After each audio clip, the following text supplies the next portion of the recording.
570 ईस्वी मक्का की धरती, एक ऐसे समाज में जहां औरतों को कोई इज्जत नहीं थी, गरीबों की कोई सुनवाई नहीं थी और बेटियों को जिंदा दफन कर दिया जाता था। वहां एक मासूम बच्चे का जन्म हुआ। नाम रखा गया मोहम्मद। बचपन से ही लोग उन्हें अल अमीन कहते, यानी भरोसेमंद। कभी झूठ नहीं बोला, कभी धोखा नहीं दिया। उनकी आंखों में हमेशा सच्चाई चमकती थी। जैसे जैसे उम्र बढ़ी, उनका दिल इंसानियत से भर गया। उन्होंने कहा, गरीबों की मदद करो, यतीमों का सहारा बनो और औरतों की इज्जत करो। लेकिन जब उन्होंने लोगों को सच का पैगाम देना शुरू किया तो मक्का के बड़े लोग उनके दुश्मन बन गए।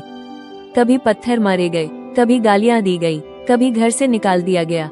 ताइफ की गलियों में जब उन पर पत्थर बरसाए गए तो फरिश्ते आए और बोले, इजाजत दो, इन पहाड़ों को गिराकर इनके दुश्मनों को मिटा दूं। लेकिन उन्होंने कहा, नहीं, मैं बदला लेने नहीं, रहमत बनकर आया हूँ। शायद इनके आने वाली नस्लें सच को पहचान ले। सोचिए, जिस इंसान पर जुल्म किया गया वही इंसान अपने दुश्मनों के लिए भी दुआ करता है। क्या दुनिया में इससे बड़ा दिल किसी ने देखा है? सालों की तकलीफों के बाद जब मक्का उनके हाथ में आया तो उनके दुश्मन कांपते हुए खड़े थे।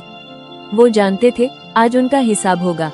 लेकिन मोहम्मद ने कहा, आज तुम पर कोई सजा नहीं, जाओ, तुम सब आजाद हो, दुश्मनों को भी माफ कर देना। यही है इंसानियत की सबसे बड़ी मिसाल।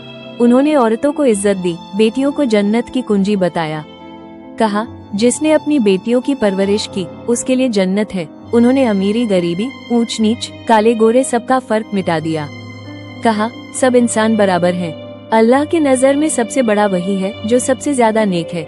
मोहम्मद ने हमें ये सिखाया कि असली इंसानियत दूसरों की मदद में है, दूसरों को माफ करने में है और सच को थामे रखने में है। उनकी जिंदगी एक आईना है जिसमें इंसानियत, रहमत और मोहब्बत की रोशनी हमेशा चमकती रहेगी।